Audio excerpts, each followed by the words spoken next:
1971 সালের মুক্তিযুদ্ধের পর এই প্রথম পাকিস্তানের কোনো জাহাজ গত 13 নভেম্বর বাংলাদেশে এসে পৌঁছায়। নতুন এই সমুদ্র যোগাযোগ ব্যবস্থার মাধ্যমে চট্টগ্রামে 300টি কন্টেনার নিয়ে আসে জাহাজটি। পাকিস্তানের বাংলাদেশস্থ হাইকমিশনার সৈয়দ আহমেদ মারুফ একে দ্বিপাক্ষিক বাণিজ্যের এক বিশাল অগ্রগতি হিসেবে উল্লেখ করেন। তিনি বলেন, এই নতুন রুট সরবরাহ চেনকে আরও সহজ করবে, পণ্য পরিবহনে সময় কমাবে এবং উভয় দেশের জন্য নতুন ব্যবসা বাণিজ্যের সুযোগ সৃষ্টি করবে। তবে কেন এটি ভারতের নিরাপত্তা মহলে উদ্বেগ সৃষ্টির কারণ হয়ে দাঁড়িয়েছে তা জানাবো আজকের ভিডিওতে। চলুন শুরু করা যাক।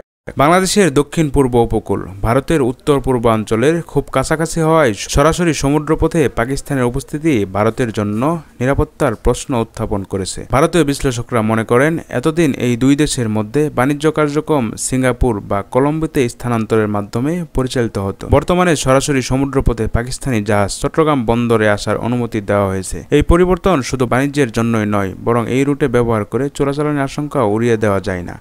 চট্টগ্রামে পাকিস্তানি জাহাজ আসা মানেই চোরাচালানের সুযোগ তৈরি হওয়া। এর ফলে অস্ত্র বা অবৈধ পণ্য বাংলাদেশ হয়ে ভারতের বিদ্রোহী গোষ্ঠীগুলোর হাতে পৌঁছে যেতে পারে। এটি 2004 সালের চট্টগ্রাম বন্দরে অস্ত্র আটকানোর ঘটনার মতো পরিস্থিতি আবারও সৃষ্টি করতে পারে। 2004 সালে পাকিস্তানি গোয়েন্দা সংস্থা ISI পরিচালিত একটি অস্ত্র চালান ধরা পড়ে, যা এখনও দক্ষিণ এশিয়ার সবচেয়ে বড় অবৈধ অস্ত্র জব্দের ঘটনা। ওই সময় চীনা অস্ত্রের একটি বড় চালান ভারতের আসামের জঙ্গি সংগঠন উলফার কাছে পাঠানোর পরিকল্পনা ছিল। এই পরিস্থিতি ভারতের জন্য নতুন নিরাপত্তা চ্যালেঞ্জ তৈরি করেছে, বিশেষ করে মিয়ানমারের সঙ্গে ভারতের উত্তেজনা এবং এ অঞ্চলে মাদক অস্ত্র চোরাচালানের ব্যাপক সমস্যা তৈরি হয়েছে। বাংলাদেশ মিয়ানমার সীমান্ত ইতিমধ্যেই ভারতের নিরাপত্তা ব্যবস্থার জন্য উদ্বেগের কারণ। এখন সরাসরি পাকিস্তানের প্রবেশাধিকারের ফলে ভারত বাংলাদেশের সম্পর্কের কৌশলগত দিকগুলো আরও গুরুত্বপূর্ণ হয়ে উঠেছে। ভারতকে এই পরিবর্তিত পরিস্থিতি গভীরভাবে পর্যবেক্ষণ করতে হবে এবং বাংলাদেশে পাকিস্তানের ক্রমবর্ধমান প্রভাব প্রতিহত করার জন্য